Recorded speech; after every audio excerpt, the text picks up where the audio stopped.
part of your opening statement. And before we proceed, the Chair would like to acknowledge and thank the presence of the Majority Leader, Sen. Francis. Salamat po. Please proceed, Sen. Rafi. Okay, as you can see, that's the fishing vessel. At nabanggit yan ni Alice Goo during one of the hearings. Sheila Goo, na sumakay sila sa maliit na boat, kulay puti, and then nag-transfer sa isang fishing vessel. So maaring ganun yung ginamit na roll, yung video. And then papakita po natin kung papaano na hindi na niya kailangan pang sumampa from boat to boat dahil chinek din po namin from July 1 to July 20 yung route na binanggit ni Sheila Goo ay medyo rough ang dagat, medyo maalon, habagat, kaya imposibleng basta-basta na lamang sila makapagsampa without the aid of that fishing vessel that I showed. Wala ba tayong moving? Mabilis lang.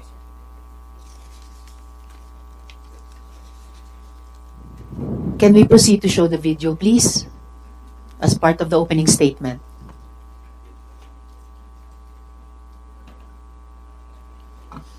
Or kung hindi pa kaya sa ngayon, Sen. Rafi, baka sa bahagi ng pagtatanong nyo mamaya. Yes. Today, Madam Chair, with the help of our resource speakers from the Coast Guard, Immigration, CAAP, and other relevant agencies, I would like to identify the weak points in our border control. Madam Chair, our country's borders is very complicated. Every shoreline could serve as an exit point, and this makes the Philippines a potential hub for transnational crimes. We have to review our border control and transportation regulations policies. Wala po sa mga commercial modes of transportation ang problema. Kasi ang kriminal, hindi naman po sasakayan ng MRT. Usually sarili niyang motorsiklo or heavily tainted na van.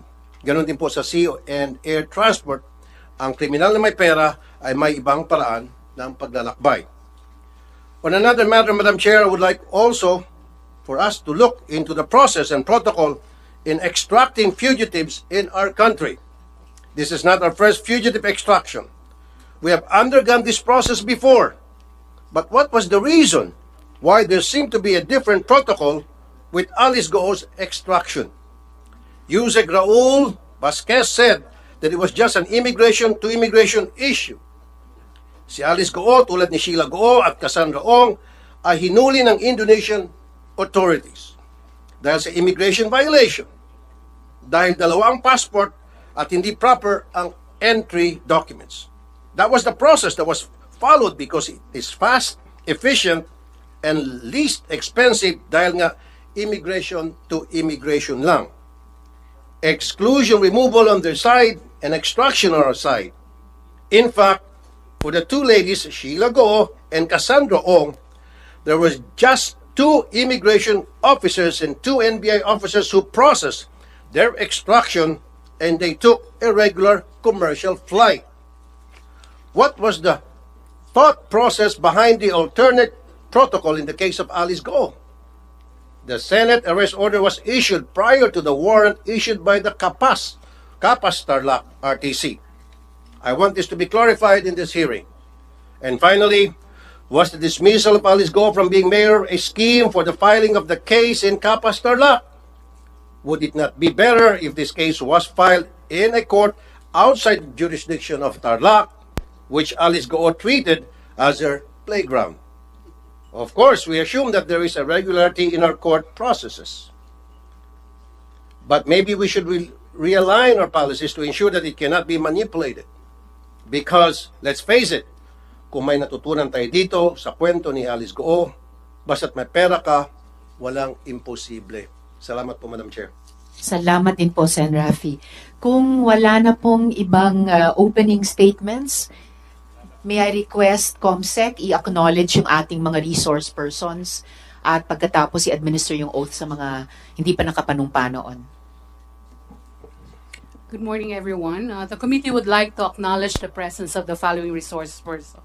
From the Department of Justice, we have Assistant Secretary Francis John L. Tejano, Attorney Mariel Francisco, Attorney Hannah Lizette Manalili, Attorney Benjamin Samson. Then from the Office of the Solicitor General, we have Assistant Solicitor General James Condangan, State Solicitor June Abigail de la Cruz. Then from the National Police, Philippine National Police, we have Police Colonel Isagani Fetasanan. Okay. Then we have still from the Philippine National Police, CIDG, Police General Raul Takaka. Then from Police Colonel J. Dimaandal.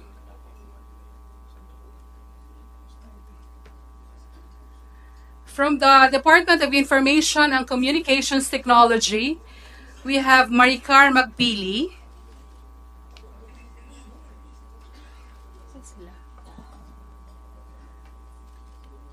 Okay, from the Department of Foreign Affairs, we have Director Lailani Feliciano, Director Von Ryan Pangwi. Then from the Department of Interior and Local Government, we have Assistant Secretary Romeo Benitez. From the Department of Transportation, we have ASEC Enrique Antonio Esquivel. From the Presidential Anti-Organized Crime Commission, we have Undersecretary Gilberto Cruz. We have Director Winston John Casio. Then from the Interagency Council Against Trafficking, we have Undersecretary Nicolas Felix T. From the Philippine Amusement and Gaming Corporation, we have the chairperson, Mr. Alejandro Tenco. Together with General Raul Villanueva, Attorney Josephine Pagdanganan, Attorney Aliyah Kumagul. Then from the Anti-Money Laundering Council, we have Attorney Adrian Arpon. We have Attorney Arnold Cabanglit. From the Bureau of Internal Revenue, we have Attorney Scraton Orculio, Attorney Edgar Alan Reyes. Then from the Bureau of Immigration, we have Commissioner Norman Tansinco, together with Fortunato Manahan Jr., Attorney Arvin Cesar Santos. From the Immigration Regulations Division, we have Chief Rogelio Guivero Jr. From the National Bureau of Investigation, we have Judge Jaime Santiago. Then from the Philippine Statistic Authority, we have Engineer Marisa Grande. We have Attorney Eliezer Ambatali. From the Manila International Airport Authority, we have the General Manager, Mr. Eric Jose C. Ines. From the Civil Aviation Authority of the Philippines, we have Attorney Roberto Martin Venaventura. Okay. From the Maritime Industry Authority, we have Attorney Mary Margaret Espino. Then from the Philippine Coast Guard, we have Vice Admiral Rolando Lizor Punsalan Jr. We have Captain Oliver Tanseco. Okay. We have Captain Habelino Sali. We have Commander Maria Gloria Bermido Salcedo. Okay. And then we have Bernadette Gutierrez. From the Philippine Navy, we have Rear Admiral Jose Maria Ambrosio Espileta. Then Captain Marco Buena. We have Captain Isilito Lagadia Jr. From the Securities and Exchange Commission, we have Attorney Gerardo F. Del Rosario. Then we have Ms. Cheryl Medina, the Executive Assistant of Mayor Kalugay. Then we have Mr. Jose Antonio T. Feliciano, the former Mayor of Bamban Tarlac. Then we have Miss Alice Goo alias Gua Haping. Then Miss Sheila Guo alias Sang Mir. Then we have Attorney Elmer Galicia, Attorney Stephen L. David, Miss Rosaline Baterna, the Corporate Secretary of Lucky South 99. That's all, Madam Chair. We also Thank you, invited, Comsec. Yes, we please invited proceed. Mayor Kalugay, but he sent his letter of regrets. This is the second time that Mayor Kalugay is absent. Nung unang imbitasyon sa kanila ng komite, sinabi nila may sakit sila sa dengue. This is the second inability to honor the invitation of the committee. So at the proper time, I will move now, yes, Madam please, Chair. Sen. I will Joel, move if you now would. that we issue a subpoena, Madam Chair, to this Mayor Kalugay, Mr. Chair, Madam Aswal. Chair of Aswal, Pangasinan. I so move, Madam Chair. Yes, the chair. Second the motion. Thank you very much. On the motion of Sen. Joel, as seconded by the Senate President Pro Tempore, Sen. Jinggoy, the chair rules that the committee issue a subpoena for the good mayor na kailangan makadalo na sila sa susunod na pagdinig. Madam Chair, may Yes, I also Sen. Joel. ask if we were able to invite the Secretary of Mayor Kalugay, a certain Cherry, which is here, she around? Thank you. Thank you. Thank you, Madam Chair. Salamat, Sen. Joel. Also, Comsec, na-invite, I heard the name Cassandra Leong. Ano, nandito ba siya ngayon ulit? O nandito na ba siya sa atin?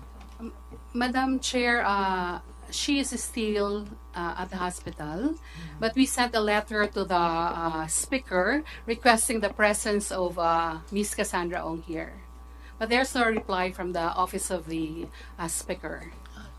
Well, the committee hopes that there will be a Yeah, reply actually- forthcoming from the office of the speaker. Yes, Well, Comsec. there's a reply, if I may read.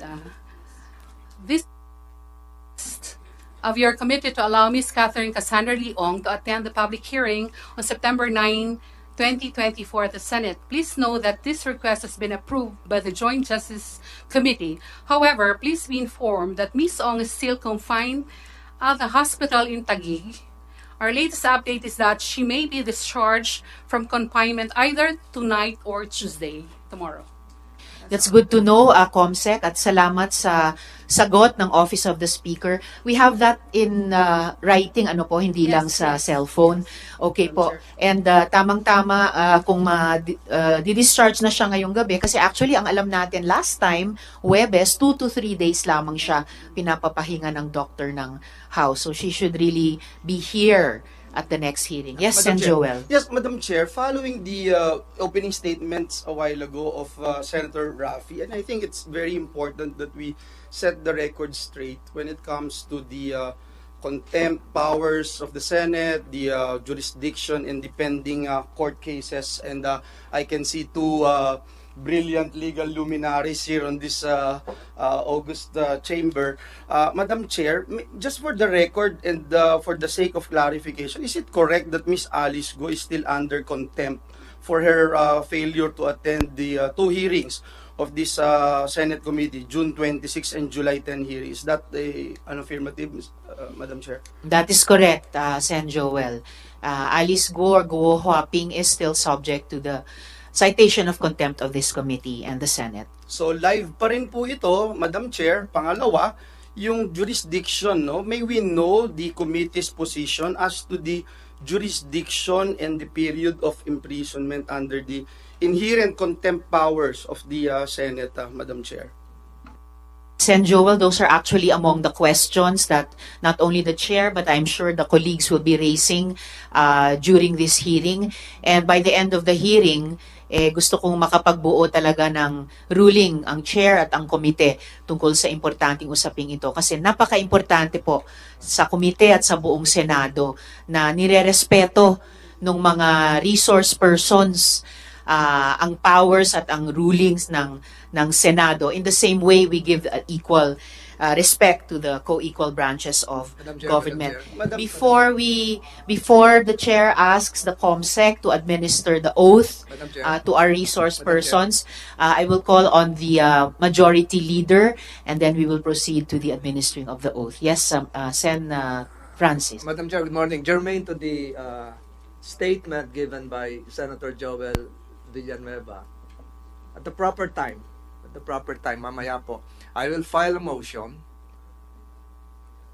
directing this committee to take cognizance of Ms. Alice Go at dito na mo muna ititini sa Senado. Thank Mamaya you. po, I serve notice, Madam Chair. I have with me bags of jurisprudence to back up my claim.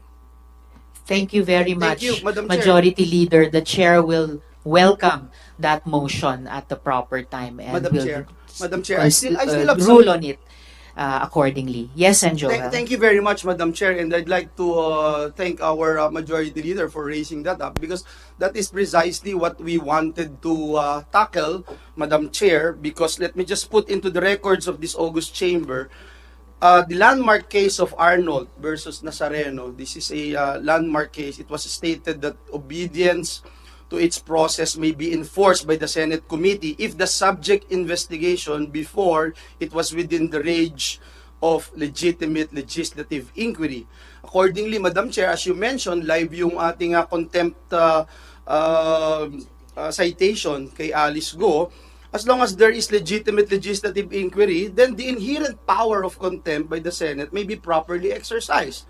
Conversely, Madam Chair, once the legislative inquiry concludes, the exercise of the inherent power of contempt ceases and there is no more genuine necessity to penalize the detained witness. I was about to ask that question, Madam Chair, before the Majority Leader made that statement of his intention, and it's also the intention of this representation to make a motion, Madam Chair, because the question will be, will Ms. Guo's presence here today not interfere with her pending cases in court? I would say no, and that is the position of this humble representation, and we wanted also to know the position of this committee. Madam Chair, I don't think that the mere filing of a criminal complaint before a court should not automatically bar the conduct of legislative investigation. At alam na alam ni Senator Jinggoy ito kasi yung Regis Romero II versus Senator Jinggoy Estrada, yung pong nakalagay po doon sa desisyon, the power of legislative inquiry cannot be made subordinate to a criminal or administrative investigation. And so I remain steadfast with that position, Madam Chair, and let me place it into the records that it should not that we have jurisdiction, Madam Chair. Considering also that we were the first one who issued the warrant of arrest, Madam Chair. And last but not the least, before we start, I know everyone wanted to ask questions. I wanted to raise this, and considering that we have Senator Francis Tolentino and Senator Racoco Pimentel with us here today, if you look at RA number 100660, this is an act strengthening further the functional and structural organization of the Sandigan Bayan, further amending Presidential Decree number 1606. It states there, Madam Chair, section, what's that particular section?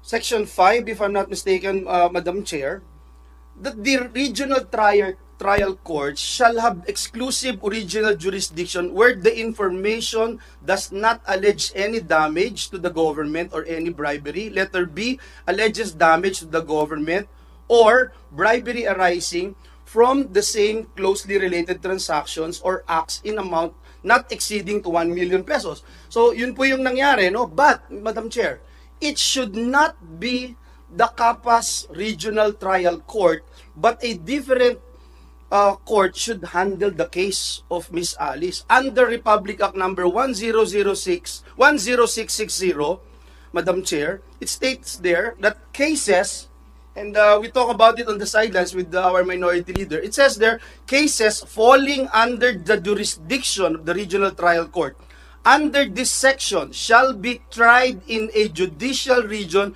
other than where the official holds office. So I submit to the wisdom of this committee, and again, wanted to put that into the records. Thank you, Madam Chair.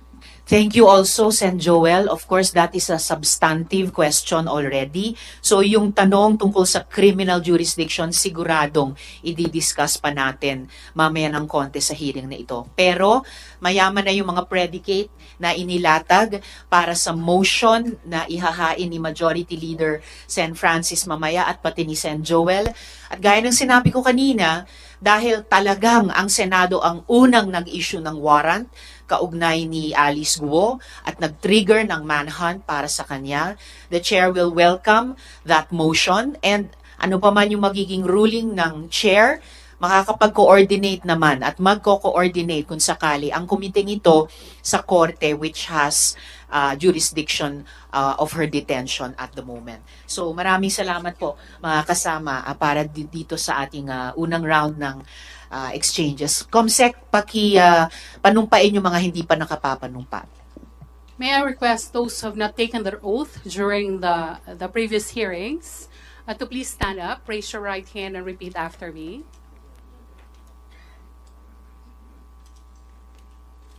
I, please state your name, do solemnly swear that I will tell the truth, the whole truth, and nothing but the truth to this committee. Thank you. You may now take your seat. Salamat, Comsec. Miss Sheila, napansin ko na nagsumpa kayo ulit, hindi na sana kailangan, no? Dahil nakapagsumpa na kayo noon. But you remain under oath, so that is fine. Alright, so magsisimula ako sa mga tanong kay Miss Alice. So after months of evading the Senate, ngayon nandito ka na. Sumagot po kayo ng kompleto at makatotohanan sa aming komite. Dahil ang komite po namin, tinatratong maayos yung mga nagsasabi ng totoo sa amin at rumerespeto sa aming komite at saka sa Senado. Naintindahan niyo po yon, Miss Alice? Opo, Madam Chair. Alright. So, can you finally confirm before this committee, kayo ba si Guo Huaping? At bago nyo po i-invoke yung right against self-incrimination, hindi naman kayo yung nag-file ng inyong late registration of live birth, di ba? So, you are not incriminating yourself. So, are you Guo Huaping? Madam Chair, may mga kaso na po na final po sa akin po sa court, kaya hindi ko po siya masagot po sa inyo ngayon. I don't think yung tanong ko ay may kinalaman sa kaso sa inyo, lalo na may pruweba nang na-establish ang NBI at yung isa pang ahensya, kinukumpara yung fingerprints ni Guo Huaping at fingerprints nyo bilang Alice Guo at parehong sinabi nilang magkaparehong taong ito. So, for your own sake at para sa kabatiran ng aming komite, just one last time on this very simple fundamental question. Ikaw ba si Guo Huaping? Madam Chair, hindi ko po kino-confirm at may kaso na po sa akin sinampa, sasagutin ko po sa korte po. Madam Chair, Well, may yes, I Joel, invoke? one may I related invoke, question. Madam Chair? May I invoke? I am not going to invoke or raise a point of order, but may I invoke Section 19 of our Senate rules, which states the privilege against self-incrimination. A witness can only invoke his right or her right to self-incrimination, Madam Chair, only when a question which tends to elicit an answer that will incriminate him or her is propounded to her. However, Madam Chair, the witness or the resource person may offer to answer any question in an executive session. So I would just like to invoke that, Madam Chair, because the chairperson already stated that it will not in any way incriminate her, Madam Chair. Just to put that on record. Salamat, Sen. Joel. Exactly. So, inulit, no? Yung sinabi ko na sa inyo kanina, di naman kayo mai-incriminate, simpleng tanong kung sino ka. And additionally, unless hihingi pa tayo ng executive session, no? Lilipat pa kami kasama nyo sa ibang kwarto para lang masagot nyo sino ba kayo talaga or palalabasin ng chair lahat ng mga taong ito para lang mag-executive session. And and before I proceed, I just like to recognize the presence of Sen. Loren. Salamat, Sen. Loren, for your Good morning, Madam participation Chair. today. Good Colleagues. morning po. Miss Alice, gusto kong ipaalala sa'yo na ayon mismo sa Korte Suprema, in the case of Office of the Court Administrator versus you, quote, the right to self-incrimination does not prohibit legitimate inquiry in non-criminal matters. So yung tanong na, sino ka ba? Ikaw ba si Guo Huaping? Hindi yan criminal matter. Hindi yan bagay na isight kaugnay ng mga kaso. Identity questions are within the purview of the committee. The Senate has a right to know. Sino bang kausap namin? Yung talagang totoong taong akala namin or ibang tao. No? The Senate has the right to ascertain who the resource persons are, who you say that you are. Sige, i-rephrase ko na lang. Okay, do you have something to say at this point, Miss Alice? Opo, Madam Chair, ako po si Alice Go. Well, napatunayan na po namin na hindi kayo si Alice Guo. Kayo ay totoong si Guo Huaping. Hindi lang ang komite ang umabot sa ganyang conclusion, ang NBI mismo at ang isa pang ahensya. If you insist not to answer kung kayo si Guo Huaping, i-rephrase ko yung tanong ko. Ang tatay mo ay si Guo Jianzhong at ang nanay mo ay si Lin Wenyi. Tama ba? Ang tatay ko po si Go Jiangzong po, Madam Chair. At, At Ang nanay hindi ko nyo? po nanay si Lin Wenyi. nako, Miss Alice, binabaliktad nyo na yung sinabi nyo sa isang previous hearing, no? Yung bank document na to, nililista ninyo, kasi bank document mo ito, nilista mo dito bilang nanay mo, si Lin Wenyi. So, baliktad na, pinasinungalingan mo yung sinubmit mong bank document noon sa sinabi mo ngayon na hindi mo nanay si Lin Wenyi. You were born in China, not in Tarlac. Tama po ba? Ang alam ko po, I was born in Tarlac, po, Madam Chair. Ang childhood mo, mula sabihin natin 0 to 12 years old, ay sa China, tama? Kaya wala kang maalala, wala kang makwento sa amin ni isang alaala ng pagkabata mo sa Tarlac, di ba? Yes, and Lauren, for I know one that's your related opening question. Statement. Nag-off na po siya. Pero maliwanag na nagsisinungaling kung saan siya napanganak. So, I bring that to the body. Opening pa lang, nagsisinungaling na. Alam naman nating lahat na may mga ahensya ng gobyerno na nagbigay ng mga birth certificate at inamin na nila ng PSA sa mga dayuhan at kasama siya doon. So, umpisa pa lang, ini-insist niya, pinagpipilitan niyang napanganak sa Tarlac. Wala na pong maniniwala yan. Alam na po natin yan. So, I'm just putting that on record. How can we extract the truth if the first question, wala pang ang question, ay nagsisinungaling na? Salamat, Sen. Lauren. So, thank you. At nakahanda na nga at lalong tumitibay yung ihahaing motion ni na Majority Leader at Sen. Joel Madam at Chair. the proper time. Madam Chair, Yes, and Rafi, quickly. for one related question. Noong May 22 this year, hinamon ko si Alice Goo kung willing siya mag-undergo ng lie detector test. Hanggang ngayon, okay ka pa rin ba, Miss Alice Goo? Papayag ka pa ba magpa-lie detector test para malaman natin yung mga sinabi mo, ibabangga natin doon sa mga alam namin. Are you still willing? Miss Alice. Madam Chair, pwede ko po i-consult po muna. Sinong Bago na- i-consult mo? Consult ko po sa lawyer po muna. Alright, you can do that during this hearing. Ay, thank you po. Balikan po namin yung tanong na iyon during this hearing. Madam Ngayon, Chair, Miss, this yes, is related. Sen. This is Joel, related, a related Madam Chair. question. Very related. Madam Chair, obviously, itong nambasto sa Senado ay wala pa ring konsensya para magsalita ng katotohanan sa atin, Madam Chair. Yung simpleng tanong nyo kanina, Madam Chair, siya ba si Guo Huaping? Kahit po magsinungaling siya, hindi siya sumagot, kung ano-anong sabihin po niya sa atin. Madam Chair, ang NBI mismo ay nagkaroon ng fingerprints ni Alice Go at nitong si Chinese National Guo Huaping. At in-establish po doon na match and the same person si Guo Huaping at si Alice Go. So ang tanong na lang siguro, Alice, ikaw ba naniniwala doon sa pagmamatch sa prints that match na ginawa nitong NBI na ikaw si Guo Huaping at si Alice Guo ay iisang tao? Miss Alice. Madam Chair, honestly po, hindi ko po alam kung paano po nangyari. Basta alam ko po, ako po si Alice Go po. At pasensya na rin po kung di po kayo naniniwala, ako sinasabi ko, as much as possible po, gusto ko rin pong sabihin po sa inyo lahat at sa mga magiging questions nyo rin po sa akin mamaya, may consideration lang din po ako sa safety ko rin po. Well, tatanungin ko rin kayo tungkol diyang sinasabi niyong safety nyo mamaya.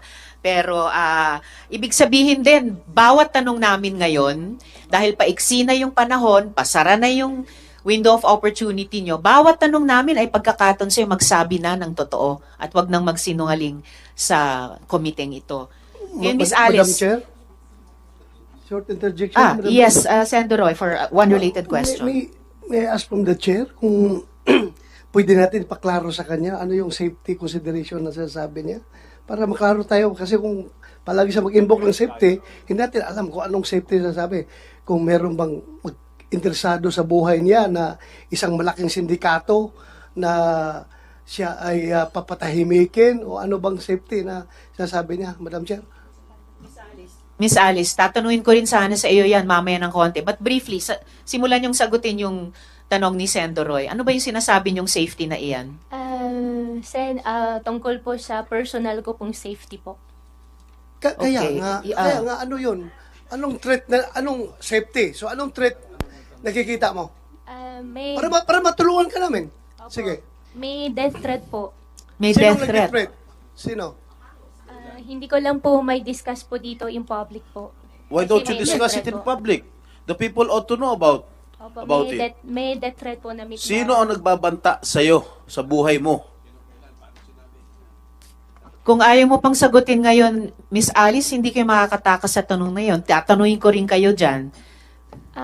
Madam Chair, wala po din naman po akong plan po na takasan po yung question po. However po, meron lang din po talaga na safety concern po sa sarili ko po, na security concern po, na death threat po na minigay po sa akin. Kaya hindi ko lang po ma-discuss po sa public po.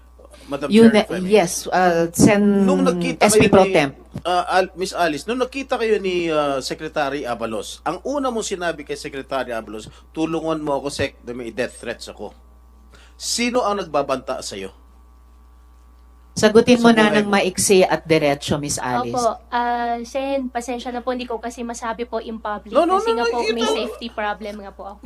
Madam Chair, that answer is unacceptable. As far It is as- unacceptable, Presentation is Senator concerned. Roy. Because Sen Joel. Pero parang sasagutin dinadamay natin niya yan yung buong mamaya. committee sa kanyang safety pag ganun. Malay namin kung binobola mo kami rito. Pagkatapos mo Matagal kaming na kami bastusin, binobola rito. gaganyanin mo kami ngayon, sasagutin mo kaming ganyan, pagkatapos mo kaming bastusin, pagkatapos mo kaming takasan, sasabihin mo may death threat ka, tapos di mo masabi kung saan galing yung death threat mo, hindi mo masabi kung dito sa Pilipinas o sa abroad. Miss Alice, pinaalalahanan kita, you never raised security concerns to the committee before. Nito na lamang na aresto ka na at ibinalat dito. Tatanungin pa rin talaga kita dun sa sinasabi mong death threats na yan, na ngayon lang namin narinig yan. Balikan ko lang muna, yung kumbaga prejudicial question para sa amin, yung identity ninyo. You entered the country as Guo Huaping in 2003, correct? Ikaw ay 12 o 13 years old pa lamang noon, correct? Madam Chair, wala po akong record po niyan. Oh, speaking of records, have you ever had a Chinese passport? Ang alam ko po, Madam Chair, Filipino passport po. Filipino passport. At sa pagkaalam namin, nagkaroon ka ng Chinese passport, hindi mo lang ni-renew, nag-lapse yun. So, Alice Guo, alias Guo Huaping, Pilipino ka ba? Opo, Filipino po ako, Madam Chair. Chair. Yes, and Lauren, for Thank you. one related question. Since yung sinabi po nyo, kung meron siyang passport na Philippine passport, sinabi niya meron siya. Tapatin lang tayo. Sino ang nagbigay ng Philippine passport? Sino rin nag-issue ng kanyang Philippine birth certificate? Pag sinabi mo yon, we can protect you. Pag sinabi mo yung totoo, paano ka naging Pilipino, paano ka nagkaroon ng passport, then you're answering us properly, we can perhaps protect you. But if you keep on lying to us, you will sink in a web of lies. Hindi ka namin maprotektahan sa mga sindikatong naghahabol sa'yo. I think Sir- just to answer that, how did she get her Philippine birth certificate from the PSA or the satellite office, and how she acquired her Philippine passport from the DFA? We have to find out the syndicates in the government agencies. Madam Chair. For the record, Madam Chair. para sa kabatiran ng lahat, at lumabas na po ito sa mga nakaaraang hearing, mayroong birth certificate na nakuha through late registration of live birth, pero mismong ang PSA, I'm sure mako-confirm ito ni Engineer Grande later, Engineer Mariza, ang PSA mismo ang nagsabing irregular ang birth certificate na iyon. Kaya dinulog nila sa Office of the Solicitor General na kanselahin na ito. But apparently, habang hawak pa yung irregular birth certificate na iyon, nagamit para makakuha ng Filipino passport. Pero, sa pagkaalam din ng aming komite, nagkaroon ka, Miss Alice, ng Chinese passport. Kaya, sa lahat ng mga tanong na ito so far, bakit ayaw mo sumagot? Wala namang self-incriminating sa mga tanong na ito. You are only being asked, in fact, you are only being asked about your previous answers to the committee. Yung mga previous documents na sinabit mo sa mga bangko na nakuha namin. So please stop being evasive. Stop being evasive before this committee. Ifa-flash, ayan, finlash namin ulit yung dactyloscopy report ng NBI, no? Result of examination, after a thorough examination and analysis, fingerprints of Guo Huaping, Ilin, and fingerprints of Guo, Alice Ilial were found identical. Opinion, NBI to, in view of the foregoing, fingerprints of Guo Huaping, Ilin, and fingerprints of Guo, Alice Ilial were affixed by one and the same person. Isang tao lamang. Yan yung unang-unang tanong ko sa inyo. Pero nagsinungaling pa rin kayo. Now, once and for all, Alice Guo, alias Guo Huaping, I am giving you the opportunity to explain why you should not be cited in contempt for lying before this committee and for providing untruthful and evasive testimony. Miss Alice? Madam Chair, lumaki po ako, alam ko po ako ay isang Filipino. 1-minute suspension. Pahingi po sa mga kasama na Madam Madam Chair. Sen. Rafi, if you will allow, I request you and all the colleagues, mag 1-minute suspension tayo, a quick discussion sa ating mga senador, kung maaari po. We are suspended for, Mabilis lang to sana, Madam Chair. please, Sen. Rafi, and then Related please, to sa we need to sinabi take ni a Senator 1-minute Loren. suspension. Yes, Sen. Rafi.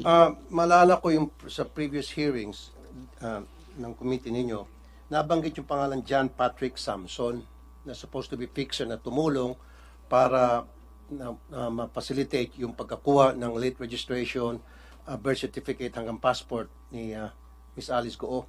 Bakit hindi po natin siya inimbitahan?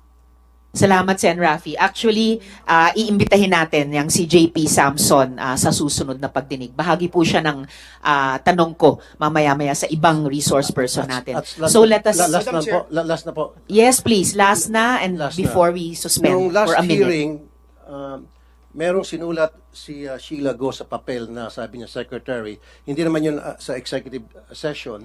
So pwede bang may divulge kung sino yung dalawang pangalan na sinulat na hindi nabanggit sa hearing ng mga senador? Mamaya po ay i-divulge din yung dalawang pangalang iyon, pero meron na pong isang related resource person sa dalawang iyon na nandirito ngayong araw at siguradong matatanong natin. Thank you, Madam Chair. Salamat, Sen. Madam Rafi. Chair, Sen. Joel, before we suspend for 1 I know minute. we're going to suspend the deliberation, and I already anticipating, Madam Chair, what is going to happen when we suspend the deliberation. And I'm just giving one chance again to Alice, Madam Chair, because this will help me decide in the as we suspend the hearing today to talk about your fate as a resource person. If it is true, Miss Alice, ako muna, Miss Alice. Miss Alice, Miss Alice, pakinggan po ang I'm senador asking you, ako na muna, nagtatanong. attorney, please. Attorney David, Sinasabi please. mo may death threat ka, pero ayaw mong sabihin kung saan nanggagaling yung death threat mo. Ni ayaw mong sabihin ba sa amin kung ito'y tawag o sulat o text? Kasi kung hindi ka totoo nagsasabing may death threat ka. Miss Alice. Opo, Sen, magsasabi po ako, wag lang po in public. May death threat ka ba? Meron po. Magsasabi po ako, wag lang po in public. Well, I will accept that, Madam Chair, but ang problem kasi is kung yung death threat na yan, totoo o hindi, Madam Chair, dahil ayaw talaga niya magsalita. I will yield, Madam Chair, to the wisdom of the committee. Thank you. Salamat, Sen Joel. At saka ang hirap kasi, ang dami mo nang sinabing hindi totoo eh. Tapos babalik ka dito, magsasabi ka na naman ng isang malaking kwento, pinakamalaki so far, death threat. Kaya siguro naman maintindihan mo, bakit hindi kami maniwala. Hindi mo pa nga pinatotohanan yung mga unang kasinungalingan mo. Ngayon may bago ka namang gusto mong paniwalaan namin. So we will suspend for 1 minute and then resume after 1 minute. Hearing suspended.